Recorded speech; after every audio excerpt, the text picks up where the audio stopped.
Shabbat Shalom Ouvor les amis, Shabbat Parashat Toldot. Je voudrais dédier ces quelques paroles de Torah pour tous les malades d'Israël où qu'ils soient, qu'Akadosh Baruch Hu leur envoie une très grande refoua shelema. Chodesh Tov ou Mevorach, on rentre dans le mois de Kislev, le mois de Hanouka, le mois des lumières, le mois de la guerre des ténèbres contre la lumière, l'obscurité contre la clarté. Et c'est tout le combat de Hanouka, c'est tout le combat de la spiritualité contre la matérialité. C'est le combat qui va commencer dans la paracha. Quand la paracha commence, on nous parle de Rivka et de Yaakov. On nous dit que Rivka était stérile et que pendant 20 ans, elle n'avait pas eu d'enfant. Et que Yitzhak, il a prié pour sa femme et que Rivka, elle a prié pour son mari. Rivka, elle a prié à Kadosh Baruch Hu en disant « À Kadosh Baruch Hu, s'il te plaît, donne-moi des enfants par le biais de ce tzaddik. Moi, j'ai pas de mitzvah d'avoir des enfants, mais pour que lui, il souffre pas, donne-moi des enfants, s'il te plaît. » Et lui, il disait, c'est vrai que j'ai une mitzvah d'avoir des enfants, mais je veux des enfants par celle-là, qui akara'i, lo akara, pas elle est stérile, kara'i, kara, c'est la plus précieuse. C'est elle, ma précieuse. J'ai envie d'avoir des enfants par cette femme-là, cette magnifique femme.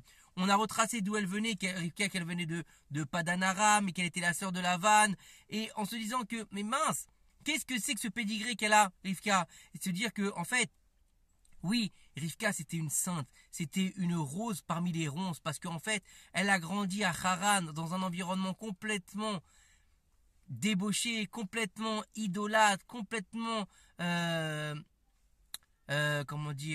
mafieux. Son frère Lavan était un voleur, était un idolâtre, c'était un roublard. Et donc elle a grandi là-bas, elle a réussi à garder sa sainteté, sa pureté. C'était une femme pieuse, Rivka, et elle méritait d'être une des pierres du Ham Israël. Et après qu'ils aient prié, elle va tomber enceinte. Et là, il y a marqué, va être Bané Bekirba. Et les enfants se disputer dans son ventre. Et à cette époque-là, il n'y avait pas d'échographie, on ne savait pas qu'est-ce qui se passait. Elle ne savait pas qu'elle entendait des jumeaux. Donc elle est allée voir Shem et Ever, il y a marqué, elle est allée voir Hachem. Non, Hachem, c'est-à-dire qu'elle est allée voir Shem et Ever, qui étaient les prophètes d'Hachem de l'époque. Et elle a demandé qu'est-ce qui allait se passer.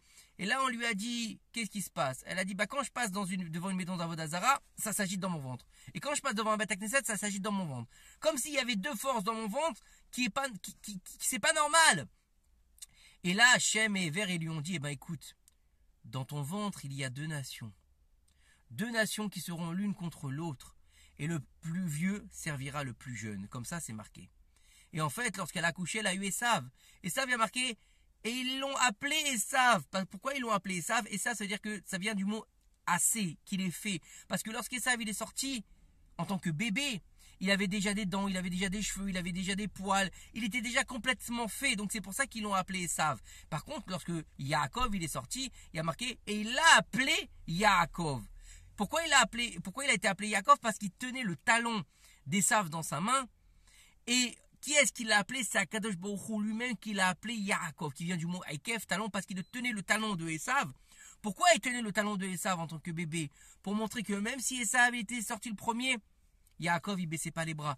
Il l'a retenu par le talon, par l'endroit le plus tamé du corps, pour lui dire, je vais passer par l'endroit le plus bas pour arriver à l'endroit le plus haut. C'est-à-dire que malgré les exils, malgré les galoutes, malgré le fait qu'on va me marcher dessus avec le talon, tout au long de mon existence en tant qu'Israël, un jour ou l'autre, je t'attraperai le talon et je te tirerai vers le bas et je serai le premier. Le plus vieux, il servira le plus jeune. C'est ça ce qu'on nous dit dans la paracha. Et on nous dit qu'ils ont grandi les enfants.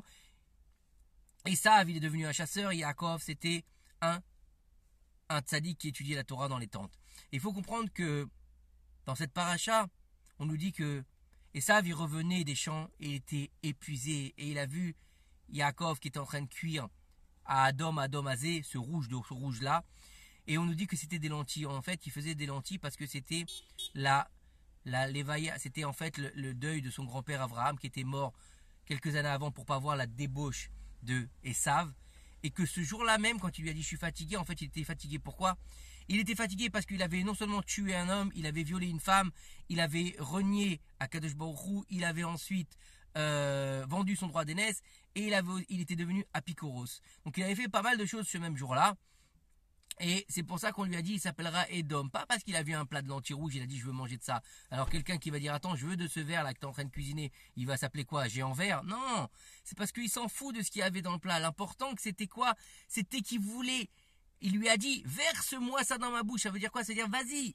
Je suis un glouton. Tout ce qui m'intéresse c'est la matérialité. Je m'en fous de la spiritualité. Il lui a dit vends-moi ton droit d'aînesse. Il lui a dit qu'est-ce que tu veux que je fasse avec mon droit d'aînesse alors que je vais mourir maintenant? Et là, quand il a dit ça, ça veut dire qu'il ne croit pas au Lamaba. Ça veut dire qu'il a montré à quel point il s'en foutait de la spiritualité. Tout ce qui l'intéressait, c'était la matérialité. Donc, il méritait quoi? D'être Edom, celui qui soit Adom, celui qui soit rouge, celui qui soit dans la matérialité complète.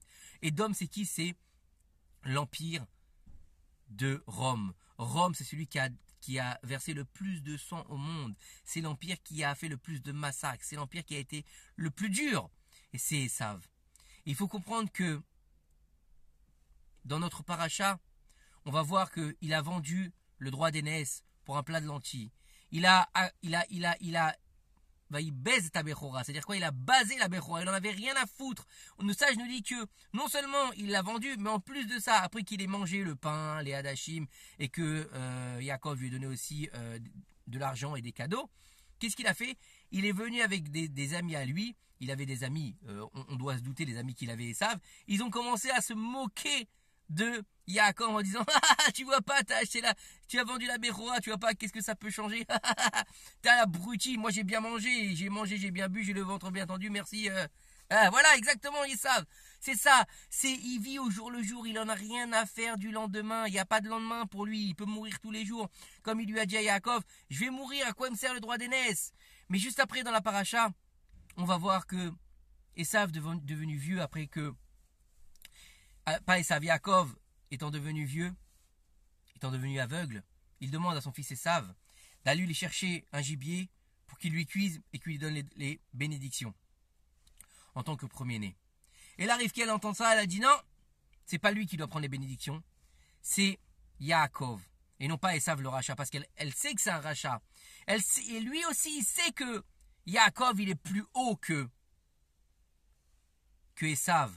Mais il dit, celui-là, il a la force dans ses mains. Il a la force de sortir la matérialité, la spiritualité de la matérialité. Alors que Yaakov, il est déjà dans la spiritualité. Donc je vais le bénir pour qu'il puisse sortir, faire son rôle de Havot. Mais il s'en fout.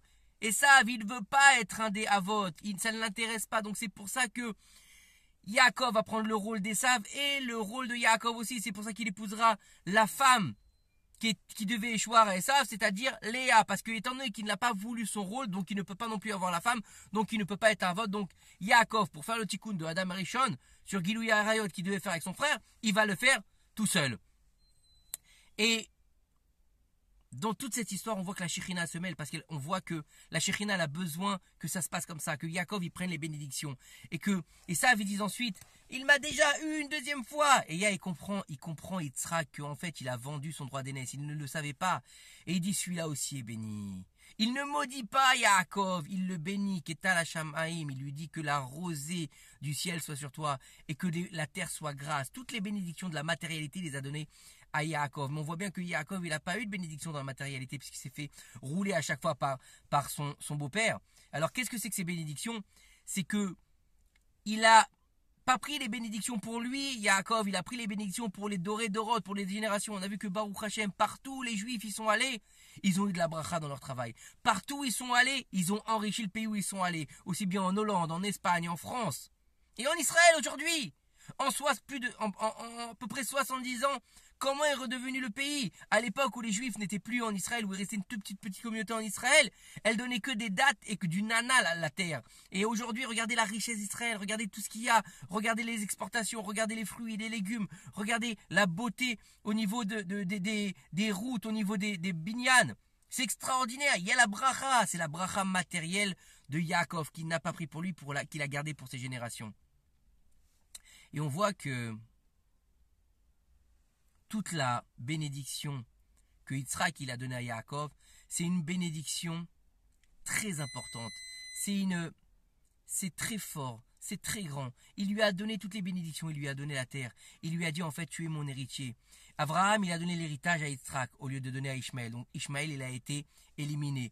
Et Yitzhak, il a donné les bénédictions à Yaakov, donc Esav, il a été éliminé. Donc on a le cheminement en fait aujourd'hui dans cette paracha des 3 Avot. Mais le début, on a le début, malgré cette bénédiction qu'il a reçue, on a le début de la guerre qui va avoir lieu jusqu'à la fin des temps. Akol kol Yaakov, Ayadaim les d'Esav. Et la voix, c'est la voix de Yaakov, et les mains, ce sont les mains d'Esav. Donc, lorsqu'il lui a dit ça, c'était prémonitoire, c'était de la prophétie. Et il lui a dit à son fils, quand Esav il est rentré, après que Yaakov ait pris les bénédictions, il lui a dit, papa, bénis-moi. Il lui a dit, je peux pas, j'ai tout donné à ton frère. Il lui a dit, je t'en supplie. Il a pleuré, Esav, 2 larmes et demie. On nous dit que ces 2 larmes et demie, on les paye parce que ça fait souffrir Esav. Donc imaginez quand vous faites souffrir quelqu'un, comment il faut réfléchir 2 fois avant de le faire. Il faut comprendre qu'il lui a dit, donne-moi une bénédiction. Et au moment où il a pleuré, les portes du ciel sont ouvertes. Il lui a dit, et tu vivras à la force de ton épée. Lorsque ton frère ne se comportera pas comme ton frère, tu auras le dessus sur lui, tu pourras le faire plier. Donc de cette paracha, on apprend que quoi? Akol kol Yaakov et Ayademi d'Esav. Sois comme Yaakov. Et la kol, la parole, la bouche, on est le peuple du verbe, le peuple du livre, le peuple de la parole. Et Esav, c'est le peuple des bras, le peuple des mains, le peuple de la guerre. Ne va pas essayer de devenir Esav, ne va pas devenir comme un goy, n'essaie pas de ressembler à Esav, n'essaye pas d'être comme lui, n'essaye pas de faire ce que lui fait. C'est pas ta place. Lui, il a sa place et c'est son rôle. Chacun son rôle. Il n'est pas moins bien que nous. Chas v'shalom, les non-juifs ne sont pas moins bien que nous. Mais nous, on a été choisis pour être le prophète d'Akadosh Baruch Hu. C'est comme dans la création d'un bâtiment. On a plusieurs corps de métier. On a l'architecte, on a l'ingénieur, on a le maître de travaux, et on a les poalim, on a les employés, les travailleurs, comme dans une société. On a le directeur, on a le sous-directeur, on a les employés. Comme dans l'armée, on a les infanteries, on a les chars, on a la marine. Chacun n'est pas pareil. Et il y en a certains qui sont aussi là dans une hiérarchie, parce qu'il y a besoin d'une hiérarchie pour que les choses se fassent correctement. Et c'est pareil pour tout, c'est pas qu'ils sont moins bien, c'est la hiérarchie. Donc c'est ça qu'il faut comprendre. Et Esav, en perdant son droit d'aînesse, il a donné la préséance à Yaakov. Et aujourd'hui, dans cette paracha, commence la guerre des ténèbres contre la lumière. Vous avez vu les Jedi? Vous croyez qu'ils ont inventé quoi? Ils n'ont rien inventé. Le côté obscur de la force, donc contre le côté des Jedi, c'est rien du tout. Le Jedi, c'est Yaakov. Dark Vador, Dark Vador, c'est Esav. Et Yaakov, c'est Luke Skywalker. C'est ça. Et c'est la force qui va arriver. Et où est-ce qu'il va se créer tout ça, se monter tout ça? Haran. Tout va être construit à Haran. Et une fois que Yosef il sera né, alors il pourra venir pour se battre contre Amalek. Mais ça, c'est une autre histoire encore. Il faut comprendre aujourd'hui que jusqu'à la fin des temps, il y aura un combat acharné entre les descendants d'Esav contre les descendants d'Israël. On a bien vu, ils ont fait le second testament pour dire c'est pas eux les vrais gardiens de la Torah, c'est nous les vrais gardiens de la Torah. Et pendant des années, l'Église a caché la judaïcité de Yeshua. Elle a dit que c'était pas le peuple élu. Aujourd'hui, elle commence à revenir sur ce qu'elle a dit. Mais pendant des années, ils faisaient la question. Dis que tu vas plus être juif et que tu vas devenir catholique ou sinon on te tue. Et ils ont tué au nom de Dieu, entre guillemets. Mais c'est pas au nom de Dieu, c'est au nom des hommes. Parce que Dieu, il est Dieu de miséricorde. C'est la sanguinaire d'Édom. Rouge, ils aiment le sang, Édom. Il était roux, il aimait le sang. C'est pas que les roux sont méchants, chas v'shalom. C'est que le roux, c'est le rouge. Et le rouge, c'est les gens qui ont un tempérament sanguinaire. Mais il faut savoir que on est tous là pour travailler nos vertus, qu'on soit roux, qu'on soit brun, etc. Qu'on soit né avec un bon bagage, qu'on soit né avec un bagage moins bon. Donc il faut comprendre que aujourd'hui, on est à la fin des temps, on est dans le dernier combat entre Esav et Yaakov. Mais dans la fin de la paracha, on voit que Esav, qui avait pris des filles idolâtres, il voit que son frère est parti chercher une femme à Haran et il dit mon père il n'aime pas mes femmes parce que ces femmes faisaient de la vodazara, elles brûlaient des encens dans la tente de Yaakov, c'est ce qui l'a rendu aveugle justement. Il a dit, il est parti et il a été chercher une fille chez Ishmaël, son oncle. Il a épousé Machala bat Ishmaël et de là nos sages nous disent qu'à la fin des temps, Édom, Esav et Ishmaël, ils feront une association pour se lever contre qui? Contre Israël. À la fin des temps, c'est Ishmaël et Édom qui feront un pacte pour se lever contre Israël. Qui est exactement aujourd'hui celui qui doit se lever contre nous?